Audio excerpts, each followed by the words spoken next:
you and your husband are not compatible in these 4 categories, you're going to have a lot of trouble. Most everyone fits into a combination of one of these 4 things. Take the quiz, and when you're done, put down what you are or what your partner is in the comments. The first category is intimate versus distant. If you're intimate, then you need sexual intimacy. If your partner does not give it to you, you're going to hunt them down and you're going to get it. And if they don't give it to you, you're going to go find somebody else who does, which means you're going to get a divorce. Hopefully you won't cheat. If you're distant, you don't really need this. I mean, it's nice, but it's not something that you absolutely need.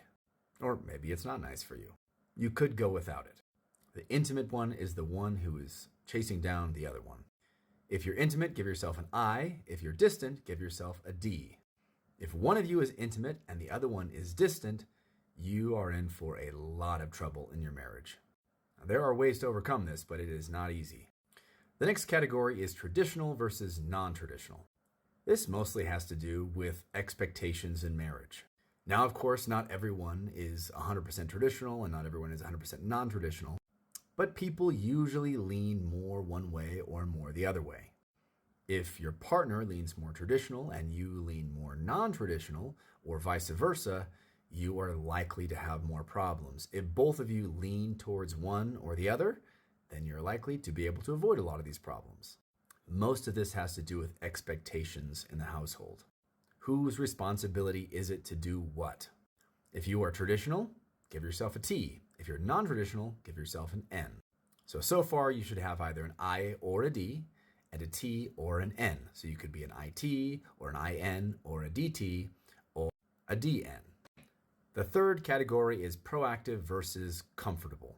The proactive people are more interested in adventure than they are in doing comfortable things.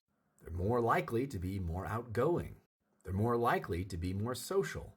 They're more likely to be more ambitious. They're more likely to want to travel and to do new, different things. The comfortable people would kind of like to do the same thing. They'd kind of like to stay home, and they're not necessarily super interested in going where there's tons of people all the time. They'd kind of more prefer to not do those kinds of things. They're more interested in doing sort of comfortable and relaxed things.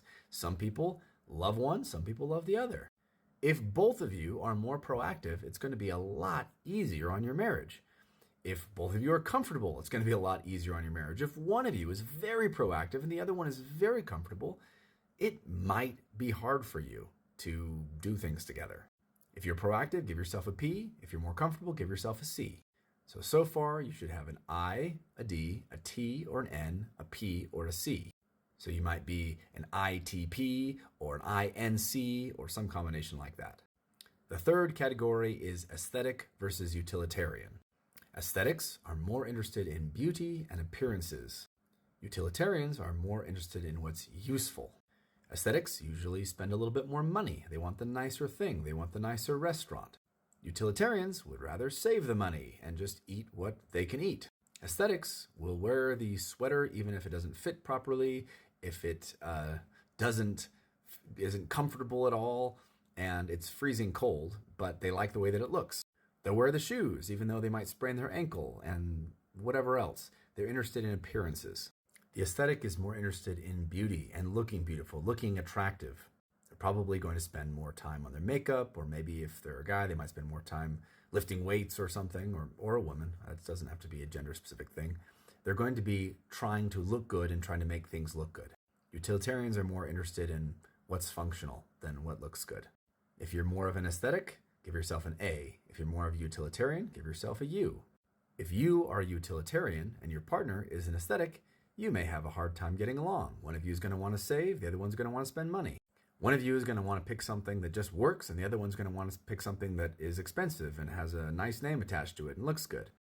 One of you might end up going out of the house dressed in a way that doesn't look amazing, and the other one of you is going to leave the house looking amazing, and they're going to want you to look amazing because they're going to want you to match them. And you're probably going to have arguments about it, and it's going to be frustrating. I tried to order these in importance to most people. And so most people, the I versus the D is the most important. The T and the N is the second most important. The P and the C is the third most important. And the A and the U is the least important. So when you're done, you should have 4 letters. There are 16 possible combinations. So you could be an ITPA, you could be an INCA, you could be an ITCU, any one of these combinations. Please answer the questions and put down what you are or what your partner is in the comments. I'd be very interested in hear which one's the most common and any thoughts you have about where problems are or where you think this quiz may need to be adjusted. Thank you for your participation.